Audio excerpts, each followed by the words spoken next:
Բարև, հանրային ռադիոյի եթերում առանց տողատակի հաղորդաշարի հերթական թողարկումն է, ես Լևոն Սարդարանն եմ, խոսել եւ խոսելու ենք խնդիրների մասին, որոնք ուզում են կամ պետք է ուզեն հասարակության։ Այսօր իմ զրուցակիցն է քաղաքագետ Լիլիթ Դալաքյանը, բարև ձեզ, Տիկին Դալաքյան։ Տիկին Դալաքյան, մինչեւ հիմնական թեմաներին տարածաշրջանային զարգացումներին մասին խոսելը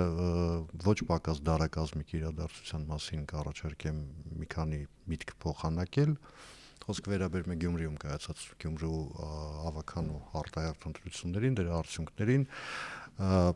Մարտուն Գրիգորյանի անվան լռության օրերը խախտվեցին, ինչի արդյունքում Մարտուն Գրիգորյանը հայտարարեց, որ կապահովի անհրաժեշտ քանակությամբ ձայներով, որպեսզի Գյումրիի քաղաքապետ հերթական անգամ ըստ էության ընտրվի Վարդան Ղուկասյանը։ Դուք տեսակետ եք հայտնել, որ տեղի ունեցածը ոչ այլ ինչ է, քան ճնշում, քաղաքական ճնշում Ռոբերտ Քոչարյանի կողմնակիցների թիմի կողմից բանեցված Սերժ Սարգսյանի նկատմամբ եւ որ Սերժ Սարգսյանի թիմը այդ ճնշմանը չդիմացավ։ Մնում եք այդ տեսակետը։ Վնում եմ ինչու, որովհետև ինչքան էլ հետո նշում էին, որ կապ չունի հանրապետականը Մարտուն Գրիգորյանի որոշ բան հետ, կարծեմ Տիգրան Աբրահամյանը դրա մասին խոսեց, Հայկ Մամիջանյանի առաջին օրերին ուրեմն կատարված գրառումը, որտեղ Մարտուն Գրիգորյանի անունը շոշափվում էր հանրապետականից ներողություն խնդրելու հետ, ծղճալու համար, որ Սերժ Սարգսյանն է բերել իշխանության Նիկոլ Փաշինյանին թույլ է տալիս կասկածել գոնե, որ իրենք ընդհանուր մի խնդիր ունեն ասել, որ մենք չենք բերել Նիկոլ Փաշինյանին եւ Ռոբերտ Քոչարյանի թիմը, որը անդադ կրկնում է դա, հիշում եք Տիկին Աննա Մկրտչյանն էլ խոսեց դրա մասին, թող զղջա եւ ներողություն խնդրի։ Այսինքն դուք կարծում եք, որ Հայկ Մամիջանյանն այդ գրառումը արել էր, դա բաց թողում էր ըստ Ֆրոյդի, հա։ Կարծում եմ բաց թողում էր, հատկապես որ Սերժ Սարգսյանը չէր ցանկանա Երևալ այդտեղ որոշիչ դեր ունեցող, ասում են կապ չունեմ, չէ։ Նախ եթե կապ չունես, դու կողմ ես, հանրապետական կուսակցությունը արդյոք կողմ էր, որ Մարտուն Գրիգորյանը միանա Վարդան Ղուկասյանին։ Տեսակետ էլ չեն արտահայտում։ Համենայն դեպս ոչ ասում են կողմ են, ոչ ասում են դեմ են։ Եվ երբ սլակները ուղղվեցին Սերժ Սարգսյանի վրա արդեն, իսկ Սերժ Սարգսյանը իր բնավորությամբ որքանով մենք հասկանում ենք, կոնֆլիկտային չի, նա չի սիրում այդպես ուղիղ գնալ կոնֆլիկտների մեջ, ի տարբերություն Ռոբերտ Քոչարյանի բառերով, այլ այդպես տակից շատ ներողություն հոդվածներ գրելով, շախմատներ մտածելով, ըստ իր շախմատի ինքն էր որոշողը լինելու եւ այդպես էլ ըստ էության եղավ։ Երրորդ թեկնածուն, երրորդ ձայներ հավաքած որոշում է առաջին երկուսի ճակատագիրը, բայց այստեղ Սերժ Սարգսյանի բացասական էֆեկտը այն էր, որ սլակները Ռոբերտ Քոչարյանի թիմի կողմից ուղղվում էին հենց հանրապետականին եւ նրան, այդտեղ Մարտուն Գրիգորյանը որպես առանձին այդպես սիմվոլ չէր ներկայացում։ Հատկապես ինքը Մարտուն Գրիգորյանը մի քանի անգամ փոխել է իր գրառումը, երբ Քոչի ասել է, որ կմիանան, բացի այդ միանալը կարծես տիպողաբար լիներ, ոչ թե կարծես, այլ ասում է պատասխանատվությունը ամբողջովին ստանձնում է Վարդան Ղուկասյանը եւ մեղադրում է մյուս երկու թեկնածուներին, որ դուք շտապեցիք անհարկի, այլընտրանք չունեցանք, ավելի քիչ խոցելի, անընդհատ այդ բառը կրկնում են խոցելի։ Երևի Սերժ Սարգսյանը նաեւ հիմա մտածում է գուցե միանանք, չնայած սցենարկը ասում են կարող է փակ քվեարկությունը այդ ձայները չապահովեն, օրինակ։ Երկրորդ տարբերակ ապահովում են Նիկոլ Փաշինյանը հիշում է, որ Վարդան Ղուկասյանը խոցելի է։ Տարօրինակ կերպով նա հանգիստ է, ես հետևում եմ իրեն, այդպես նյարդային Վարդան Ղուկասյանը հանգիստ չի, Վարդան Ղուկասյանը անդադասում է, որ իր նման ազնիվ մարդուն կարող են բանտարկել, ի տարբերություն նրա Նիկոլ Փաշինյանը զբաղված է այդպես կառավարության խնդիրներով, կադրերի, այսինքն իրեն բնորոշ նյարդային իրավիճակը չի դրսևորում, դա ինձ թույլ է տալիս կարծել, որ այսպես է, կամ Վարդան Ղուկասյանը կլինի շատ լոյալ, ինչպես ինքը ասաց, կդիմավորի եւ սուբորդինացիան կպահի եւ կդնի ուղղակի քաղաքապետ, ինչպես օրինակ Վարդենիսում, որտեղ ընդդիմադիր ղեկավար էր, բայց շատ լոյալ։ Կամ եթե լոյալ չլինի, մենք գիտենք այդ ուժեղ տղաները, որ ուղեկցում են եւ դրա բոլոր հիմքերը կա։ Հատկապես ես չեմ կարծում, որ Վարդան Ղուկասյանի աջակիցները դուրս կգան փողոց, որովհետեւ այդ նախկին իշխանությունների թեկնածուների աջակիցները որպես կանոն հանրավակների չեն մասնակցում։ Նրանք առավել ակտիվ են, այսպես քվեարկություն է, գաղտնի ակտիվություն են դրսևորում։ Այնպես որ տեսնենք Վարդան Ղուկասյանի քայլերից է կախված, բայց ամփոփելով կարելի է ասել, որ Սերժ Սարգսյանը իր լռությամբ նախ իր հեղինակությանն է վնասում, եթե երկրի երրորդ նախագահին մեղադրում են կուսակցության ղեկավարին եւ մի քանի անգամ ճշտող հարցից հետո Պետրոս Ղազարյանի, որ թեկնածուներից մեկին ուզում է սպանի եւ որ նա է թատրոնի այսպես կոչված հեղինակը եւ ՀՀԿ-ն չի պատասխանում, կապ չունենք Մարտուն Գրիգորյանի հետ, ասեք դեմ ենք։ Ամեն ինչ հասկանալի է, որ կապ ունեն եւ Ռոբերտ Քոչարյանն էլ գիտակցելով, որ Սերժ Սարգսյանը չի ուզում մտնել կոնֆլիկտի մեջ, սլակները հրամայ հայել է, այսպես ասենք, որ ուղղեն Սերժ Սարգսյանի վրա, այսինքն ուզեն թե չուզեն իրենց հակամարտություններ գնալով թեժանալու եւ լինելու է առավել հրապարակային։ Այստեղ մի նրբություն էլ կա, տեսեք, երբ Մարտուն Գրիգորյանը կամ եթե դուք պնդում եք, որ Սերժ Սարգսյանն է թիկունքում կանգնած, Սերժ Սարգսյանը ասում է, ես 2 ձայն տալիս եմ քաղաքապետի տեխնացուին։ Ըստ էության այդ 2 ձայնով ինքը քաղաքապետին ով էլ որ ընտրվի, Վարդան Ղուկասյանը կլինի, թե ասենք քաղաքացիական պայմանագրի տեխնացուն կլինի, ինքը վերածվում է պատանդի, այդ 2 մարդու պատանդի է վերածվում, այսինքն քաղաքական այն ուժը, որ այդ 2 ձայնը հետ կարող է քաշելու ցանկացած բայ հնարավորություն ունի, ինքը պատանդառում է քաղաքապետին։ Եվ երկրորդ այսպես շնչառությամբ եթե գնանք տրամաբանական, տեսեք ինչ է ստացվում։ Կա այսպիսի կարծիք, որ Վարդան Ղուկասյանի այսպես ֆիգուրը պատահական չի ընտրվել, ինքը ըստ էության կվերածվի քաղաքության նոխազի, որովհետև կառավարման հմտությունների մասին, այսպես մենք բավական լավ գիտենք պարոն Ղուկասյանի, եւ պարոն Ղուկասյանը ուղղակի տապալելու է առաջիկա 1 տարվա ընթացքում եւ նման կերպ թե քաղաքացիական պայմանագիրը գալիք խորհրդարանական ընտրություններում, թե Սերժ Սարգսյանի թիմը ունենալու են քաղաքության նոխազ, այն որ մատով ցույց են տալու, ասելու են, «Էս չի ձեր կառավարումը»։ Այսինքն Սերժ Սարգսյանի թիմը այս կերպ մրցակիցներից մեկին կարող է ուղղակի հանել խաղից։ Այն որ Սերժ Սարգսյանը երբեմն սխալվում է կամ իր թիմի առանձին անդամներ, խաղը չի ավարտում։ Խաղը դեռ շատ երկար է գնալու։ Տեսեք, Նիկոլ Փաշինյանը ինչ շահեց։ Նախ նորից սև սպիտակը մոբիլիզացվեց։ Հայ սարակությունը նույնիսկ գյումրեցիներին արդեն ինչ ասես անվանում են, շատ սխալ եմ համարում դա, վիրավորում են։ Հիմա նոր սև են գտել եւ խորհրդարանական ընտրություններից 1 տարի առաջ սա էլի կարող է մոբիլիզացնել որոշակի, չեմ կարծում, մեծ։ Այսինքն նաեւ լեգիտիմացվեց այն իշխանությունների ընդպնդումը, որ ընտրությունը գնում է իրականում ներկաների նախկինների միջև, եթե մեզ չեն կտրում, գալու են նախկինները։ Այո, եւ իրեն կարող են վերադառնալ, ուղղակի ինչու մենք չենք հավատում, որովհետեւ Հայաստանի իշխանությունները բոլոր լծակներն ունեն այնպես անելու, որ նրանք նույնիսկ չառաջադրվեն, բայց եթե առաջադրվում են, ուրեմն այնպես չի, որ վտանգ չկա, այլ խաղ է սա էլի, բայց խաղը երբ կարող է ավարտվել վատ, դրա մասին եք խոսենք, այնպես չի, որ միշտ հարմար են, Վազգեն Սարգսյանն էլ էր ասում, որ ընկեր է Ռոբերտ Քոչարյանը, Սերժ Սարգսյանը, հետո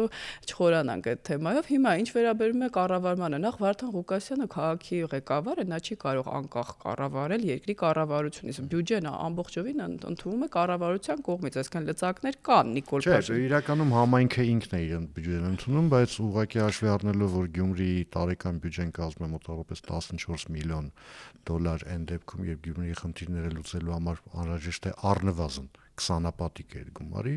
բնականաբար այստեղ կառավարության հետ, ցանկացած կառավարության հետ չաշխատել, համայնքը չի կարող։ Խոսքը այո, հենց ներդրումային ծրագրերի մասին է, որը կառավարությունը հատկացումներ է իրականացնում, այսինքն այստեղ մեկ խնդիր։ Երկրորդը կարող է որոշումներ լինել, որոնք քվեարկության արդյունքում, օրինակ, մեծամասնությունը պիտի պահանջեն ձայների, հնարավոր է այդտեղ էլի կոնկուրենցիան դրսևորվի Ռոբերտ Քոչարյանի եւ Սերժ Սարգսյանի։ Երրորդը հետաքրքիր որ Վարդան Ղուկասյանը նաեւ փոխքաղաքապետի տեխնացուն ասած պիտի լինի իր թիմից, այսինքն չի վստահում Մարտուն Գրիգորյանին, եթե իրեն ձերբակալեն, օրինակ, ով է դառնալու փոխքաղաքապետ։ Տրամաբանական է, որ օրինակ Մարտուն Գրիգորյանը պիտի դառնա, որը իր ձայներով աջակցել է նրան, բայց Վարդան Ղուկասյանը հենց սկզբից դա հերքում է։ Մի խոսքով խնդիրները դեռ նոր են։ Այստեղ խնդիր կա իրականում Մարտուն Գրիգորյանի հետ կապված, որովհետև Մարտուն Գրիգորյանը որպեսզի լինի ավականու անդամ, շարունակի լինել ավելի ճիշտ ընտրված անդամ, ինքը պիտի դնի ազգային ժողովի մանդատը։ Այո, դա կախված է Սերժ Սարգսյանի, էլի մենք դրան ենք գայս, հանրապետականի որոշումից, դրանց Գյումրին որքան թեժ կենտրոն կդառնա, եթե պետք լինի որ դնի, կդնի։ Եվ այդ թեզը, որ նա կապ չունի Սերժ Սարգսյանի, թերքում է այն, որ հանրապետականի ողջ ռեսուրսը եւ քարոզչամեքենան օգտագործվել էր Մարտուն Գրիգորյանի համար Գյումրիում։ Այնպես որ սցենարը շոուն նոր է սկսվում, կախված է դա Վարդան Ղուկասյանի պահվածքից Հայաստանի Հանրապետության իշխանությունների հանդեպ, կամ կձերբակալվի, կամ կմնա ձեր նշած սցենարը որպես խոցելի, սև սպիտակով էլի կգնան Հանրապետության մակարդակում ընտրությունների, եւ այստեղ ավելի հետաքրքիր է, որ արդեն Սերժ Սարգսյանի եւ Քոչարյանի բախումները լինելու են առավել հրապարակային, եւ Սերժ Սարգսյանի սիրած խաղը, որ նա երբեք չի մասնակցում, կարծում եմ այլևս չի կարող շարունակվել։ Շարունակվում է Հայաստան-Ադրբեջան բանակցային գործընթացը դրա փոխարեն Հայաստանի Հանրապետության արտաքին գործերի նախարարությունը երեկան նախորդ օրը բարձաբանում էր տվել Ազատություն ռադիոկայանին, որոնցից առաջին կետով պնդում կար արտաքին գործերի նախարարության կողմից, որ այն պահին, երբ Արցախը հայաթափվեց եւ հրապարակվեց Լեռնային Ղարաբաղի կազմալուծման մասին տխրահարշակ հրամանագիրը, այդ պահից սկսած Լեռնային Ղարաբաղի խնդիրը դադարեց լինել հայ-ադրբեջանական բանակցային օրակարգի մաս, այսինքն այդ խնդիրը վերածվեց Ադրբեջանի ներքին հարցի վերջնականապես։ Բնականաբար հայ-հոյախառն մեկնաբանությունների այսպես պակաս չեղավ, մեղադրանքներ ուղղվեցին իշխանություններին առ այն, որ իրենք շարունակում են Արցախը ծախելու քաղաքականությունը։ Հիմա, բայց եթե այդ էմոցիոնալ ֆոնը դնենք մի կողմ, ըստ ձեզ, այս մեկնաբանությունը, որի մասին ես խոսեցի արտաքին գործի, որքանով է ինքը իրական եւ համապատասխանում այն ամենին, ինչ որ տեղի ունեցել հողի վրա։ Տեսեք, Լեռնային Ղարաբաղի հիմնախնդիրը ինձ հերու հարց չի ինձանից, որովհետև տարիներ շարունակ գիտական թեզը նվիրված է եղել Լեռնային Ղարաբաղի հիմնախնդրի արդարացի միջազգային իրավունքի սահմաններում Կոսովոյի նախադեպով 1044 ՄԱԿ-ի բանաձև լուծման վրա։ Սա մեկ, այն, որ այո Նիկոլ Փաշինյանը ճանաչեց Լեռնային Ղարաբաղը Ադրբեջանի մաս Պրահայում, դա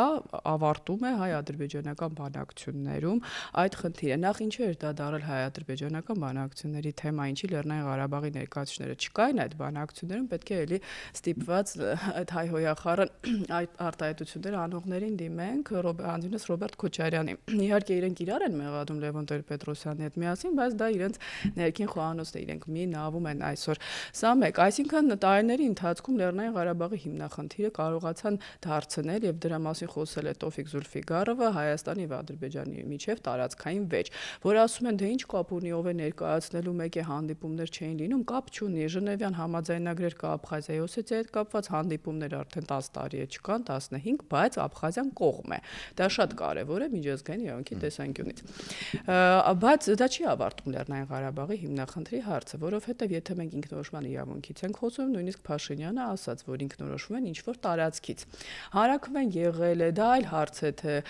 ընդունվել է թե ոչ, համենայնիվ միջազգային իրավունքի սովետական միության բոլոր ուրեմն օրենքներին համաձայն Լեռնային Ղարաբաղը ինքնորոշվել է Ադրբեջանից։ Հիմա որն է խնդիրը։ Լեռնային Ղարաբաղի օրինական ներկայացուցիչները շարունակում են այդ հարցը տեղավորել Ռուսաստանի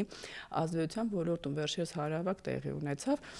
Եվ ոմանք այլի հայտարարեցին, որ Ռուսաստանը պետք է վերադառնա։ Համենայնդեպս Լեռնային Ղարաբաղ եւ ապահովի իրենց անվտանգ վերադարձը։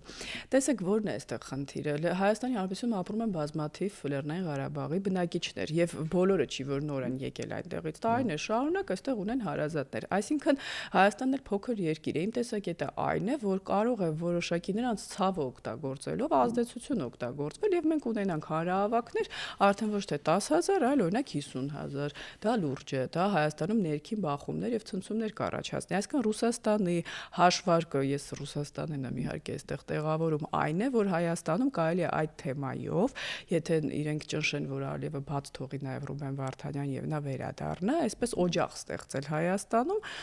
դիմադրության եւ ասել, մենք ուզում ենք մեր իրավունքները պաշտպանենք, Հայաստանը չի թողնում։ Այսինքն մենք կգանք այն իրավիճակին, որի մասին ժամանակին Վազգեն Սարգսյանը զգուշացնում էր, որ Լեռնային Ղարաբաղի հարցը մի օր կարող է պայթել Երևանի կենտրոնում։ Դա այո, Մեղրին եւ Լեռնային Ղարաբաղը, ես հասկանում եմ ձեր միտքը,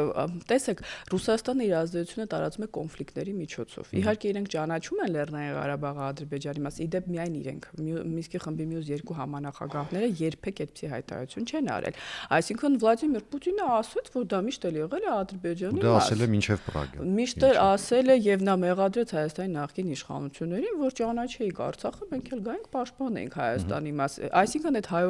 հայոխառն արտահայտության անողները չեն պատասխանում Վլադիմիր Պուտինին։ Եթե իրենք Պուտինին էլ պատասխանեն, Նիկոլ Փաշինյանի սխալներն էլ ասեն, ես էլ եմ ասում, սխալ է այդ թեման փակելը, կասեմ ինչու։ Մենք կհավատանք, որ դա օբյեկտիվ քննադատություն է, բայց եթե էլի այսքանից հետո դուք օգտագործելու եք Լեռնային Ղարաբաղի բնակչությանը, հիմա էլ Ադրբեջանի վրա Ռուսաստանի կողմից ճնշում կիրառելու նպատակով Հայաստանին էլ փորձեք ներքաշել դրա մեջ, դա ես չեմ ընդունում։ Լեռնային Ղարաբաղի հարցը պատերազմով չի լուծվում։ մի օր մենք կպատերազմենք, մի օր իրանք, մենք սերունդներ չունենք այլևս զոհաբերելու։ Կամ միջազգային իրավունք այս պահին չի գործում, այս պահին անհնար է։ Կգա պահը կգործի։ Դա տեսնում եք Պուտինը հանում է 500 տարվա փաստաթղթեր, ասում է սա Ուկրաինա Ռուսաստանի մաս է։ Մի օր այդ փաստաթուղթը պետք է գալու, բայց հիմա դրա ժամանակը չի։ Կլինեն կենտրոններ արևմուտքում էլ, որ կուզենան Ադրբեջանին ճնշել, կլինեն կենտրոններ, որ կուզենան արևելքում էլ ճնշել։ Այդ հարցը չի փակվելու, բայց Հայաստանը չի հիմա դրա հասցեատերը։ Այլ հարց է, որ Հայաստանը պետք է պաշտպանի Լեռնային Ղարաբաղի բնակիչների այստեղ սոցիալական իրավունքները, հարցերը, դա պետք չի այդ մարդկանց ուղղակի նվիրել Ռոբերտ Քոչարյանին։ Հիմա մենք նվիրում ենք իրենց Ռոբերտ Քոչարյանին, ասում ենք ոչինչ չենք անում ձեզ համար։ Նա այնքան փոքր թիվ են կազմում, միջազգային դոնորներին կարելի է այստեղ բերել եւ իրենք այդ հարցերը կլուծեն։ Ինչու եք մենք կատաղեցնում այդ բնակչությանը, որը քիչ չի, եւ ասում Ռուսաստան արի ինչ ուզում ես արա։ Երկրորդը Հայաստանի տեսանկյունից ինչու այդ հարցը պետք չի փակել, որովհետեւ եթե Ալիևը գնար խաղաղության, այդ հարցը փակելուց հետո կասենք լավ, բայց նա անընդհատ նոր պահանջներ է ներկայացնում արդեն Հայաստանի տարածքի հանդեպ։ Ռազմական կոնտրիբուցիայից է խոսում 30 տարվա օկուպացիայի համար։ Մենք փակ դռների ետևում պետք է այդ հարցը տանք, պիտի ասենք, եթե մենք ավարտել ենք, դուք էլ պիտի ավարտեք գոյություն չունեցող պահանջները ի տարբերություն։ Իդեպ խաղաղության համաձայնագրի մեջ ես այսպես մի քիչ բաց եմ փակագծերը, որովհետև մի քիչ տեղյակ եմ այդ փաստաթղթից, կա այդ կետը, որ ստորագրման պահից առաջ տեղի ունեցածի հետ կապված կողմերը իրար պահանջներ չեն ներկայացնում։ Նախ հարցը Ադրբեջանը դա կստորագրի, թե ոչ, ինչի չի ստորագրում։ Այ դրա մասին եմ ամեն քիչ հետո կխոսեմ։ Ուրեմն դա լծակներից մեկը դա պիտի լինի։ Երկրորդը մենք չենք հավատում Ալիևի ստորագրած ոչ մի փաստաթղթի, այդ թվում Մինսկի խմբի։ Հիմա եթե մենք ունենք միջազգային ուրեմն ֆորմատ լեգիտիմ, որը միակն է, եզակին է աշխարհում անվտանգության 3 անդամներին մասնակցությամբ, լեգիտիմ հարցը փակել եւ թողնել, որ ասում են Արևմտյան Ադրբեջանի համայնքի հետ եկեք բանակցեք, այսինքն Ալիևի նման լիդերի հետ պետք է միշտ ունենալ Տրամպի ասած խաղաքարտեր եւ դա չի նշանակում որ մենք պիտի ասենք մենք Ղարաբաղը հետ ենք վերցնում։ Ես ճիշտ եմ հասկանում, խոսքը ԵԱՀԿ Մինսկի խմբին է վերաբերում։ Նախ ԵԱՀԿ Մինսկի խումբը չի կարող Հայաստանի եւ Ադրբեջանի որոշման փակվել, նախարարների խորհրդին իսկ պիտի լինի։ Նախ Մինսկի խմբին, երկրորդը ԵԱՀԿ որպես այդպեսին գոյություն չունի, Մինսկի խումբը առավել եւս, ընդ որում դա ասում է եւ Ռուսաստանը եւ Միացյալ Նահանգները եւ Ֆրանսիան։ Ոչ, Ռուսաստանն է ասում միայն։ Միացյալ Նահանգները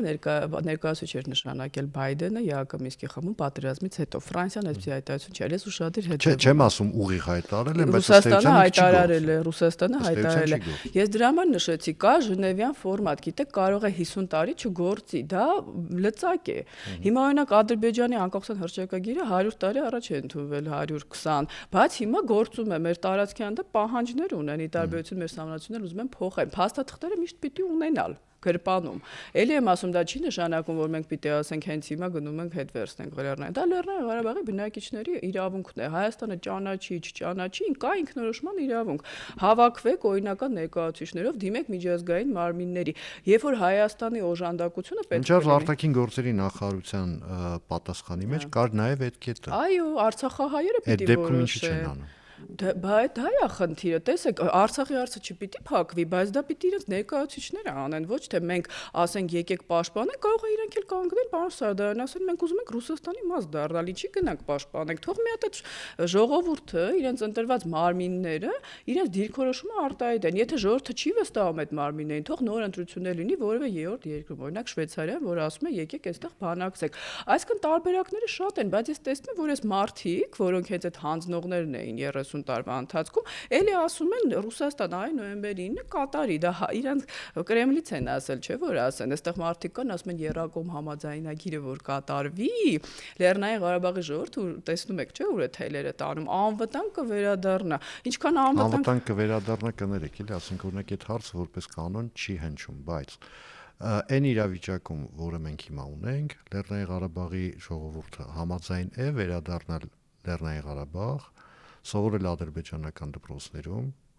անցնել Ադրբեջանի պատմություն, այն պատմությունը, որ իրենք են պատկերացնում, զորակոչվել ադրբեջանական բանակ, քրեական հանցագործություն կատարելու դեպքում դատվել ադրբեջանցի դատավորների կողմից եւ նստել ադրբեջանական բանտեր։ պատրաստ են դրան, այդ ասողները դա ասում են։ Ես ասեմ, որ իրեն շրջանում ես շփվում եմ, կան մարդիկ, որոնք ուրիշ բան են ասում են Ռուսաստանը ձեզ անձնագրեր է բաժանելու, հյուպատոսություն է բացելու եւ դուք չեք լինելու Ադրբեջանի քաղաք, դա հեքիաթ է։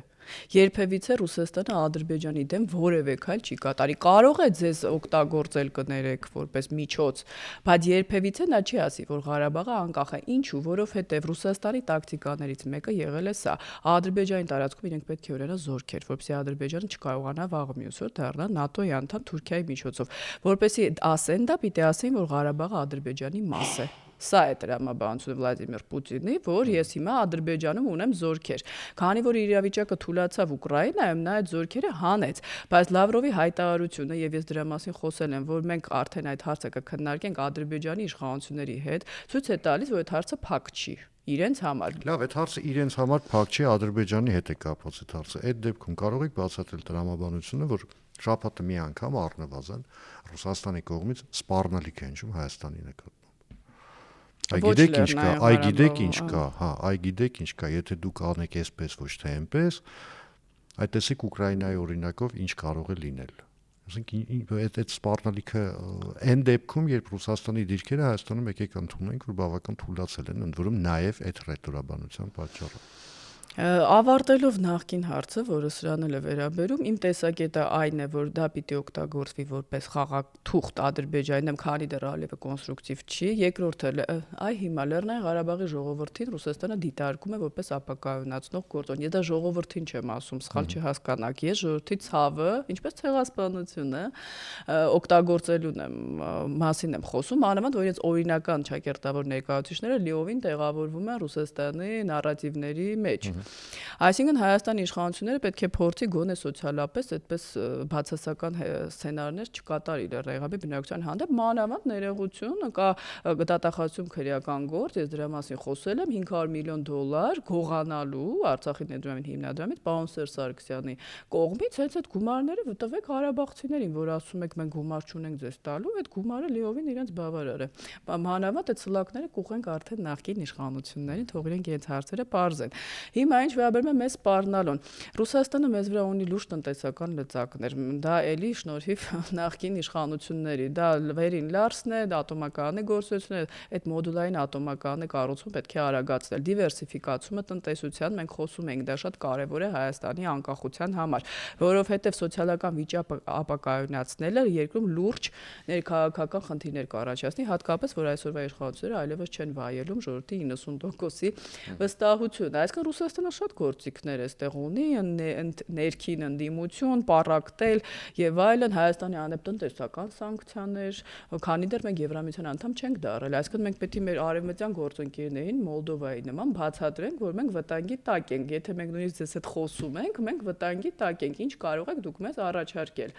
Այնպես որ Հայաստանի իշխանությունը պիտի լուր իրենց գործը կատարի առանց հակառուսական ինչ-որ հայտարարությունների, բայց արագորեն մենք պիտի դուրս գանք այս ճահճից, որովհետև տնտեսական լծակները Հայաստանի համար քաղաքական մահակ են, այսինքն կգնանք Եվրամիություն, լույսը կանջատենք, գազը կանջատենք, Սալավիովն էլ ասում է ներդրում ենք արել, հետ կուզենք, չէ, այդ հիմարությունները։ Նախ պարզեք այդ ներդրումները ոնց են մսխել, նույն երկաթուղու հետ կապված, պատասխանին պիտի հետևի։ Ասացիք, որ մենք պիտի արևմուտքին բացատրենք մեր գործընկերներին, թե ինչի հետ գործում ենք մենք։ Հիմա արևմուտք ասելով մենք նախ ինչ ենք հիմա հասկանում, որովհետև հաշվի առնելով, թե ինչ տրանսֆորմացիաներ են սկսվել արևմտյան դաշտում, աշխարհում, այսպես ասենք, Միացյալ Նահանգները այսպես իրեն դուրս է դրել ԱԱԳ-ին գործընթացներից, Եվրոպայում սկզբում չի վարացային, հիմա ենթադրաբար արդեն գնում են առանձին ռազմաքաղաքական միավոր դառնալու, վերջապես առանձին ռազմաքաղաքական միավոր դառնալու ուղղությամբ, եւ այդ արանքում մենք հիմա ում հետ պիտի խոսենք, մենք պիտի խոսենք Վաշինգտոնի հետ, մենք պիտի խոսենք Բրյուսելի հետ, թե մենք պիտի խոսենք Փարիզի հետ օրինակ։ Ես դրական միտումներ եմ ճիշտ ասած նկատում Ռուբիոյի այցից հետո Եվրոպա, որը նշեց, որ մենք չենք պատրաստվում դուրս գալ ՆԱՏՕ-ից, ուղղակի ուզում ենք, որ դուք էլ զենք ունենաք, մենք Թրամփը պաշտպանում է Հյուսիսատլանտյան դաշինքը, այսինքն ես հետ քայլեր եմ տեսնում Թրամփի կողմից։ Իհարկե բնականաբար, երբ Եվրոպան ասում է, ես գիտեք ինչ կա, ես 800 միլիարդ եվրոյանոց ծրագիր եմ նախատեսում ու մի փամփուշտել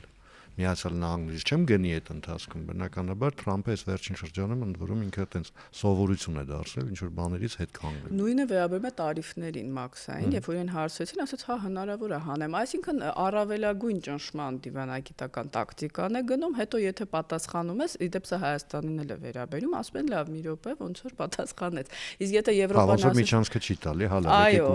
ոնց որ չի ուզում զիջել։ Տեսնեք, որն է կարևոր, օրինակ հռետորաբանության մեջ, որ մենք ասում ենք, մենք այդ սարի համար հո չենք կռվելու, չէ, դա պետք չի ասել։ Կարող է չենք կռվի, բայց պետք չի ասել, որովհետև պետք է ցույց չտաս, որ դու պատրաստ ես գոնե մեկ ինչպես պարոն Բայդենը ասաց, զիջել ՆԱՏՕ-ի երկրներից։ Հիմա, երբ որ տեսան, որ պատասխանում է Եվրոպան, Չինաստանը պատասխանում է, ռեցեսիայի վտանգ կա ԱՄՆ-ում, եւ Թրամփը ասաց, մենք պիտի դիվանանք, գոտիները ձգենք նման էր Պուտինի արտահայտությունների։ Եթե մարդը մեկ օրվա ընթացքում $2 տրիլիոն փող է կորցնում։ Այո, ֆոնդային բորսաները պիտի գոտին ձգի։ Իհարկե, ներքի ներսում ունի նա լուրջ ներքաղաքական խնդիրներ։ Իլոն Մասկը նույնիսկ խոսեց տարիֆների դեմ։ Ռուբիոն տեսակ գախնի իրենց չաթում սիգնալում, որ խոսում էին, այնտեղ երկու թև կար՝ Ռուբիոյի եւ Վոլսի, որոնք ասում էին, որ Եվրոպան մեր դաշնակիցն է, վատն է, լավն է, դաշնակիցն է, եւ Վենսի եւ Պաշտպանության նախարարի Հեքսետի, որ ասում են գործ չունենք Եվրոպայի հետ։ Այսինքն Թրամփի ներսում իր վարչակազմի հենց կան այս լուրջ բախումները։ Մյուսը դատական աննախադեպ հայցերը, բոլոր դատաները կասեցնում են ըստ էության Թրամփի որոշումները։ 100 օր հետո ինչի քննադատությունները քիչ են դեռ, նա պիտի ներկայացնի ինչի է հասել, ինչու նա ասաց ես ջղայնացած եմ, բարգացած եմ Պուտինի վրա, որովհետև նա չի կարողանալու ապրիլի 20-ին ցույց տալ որևէ հրադադար։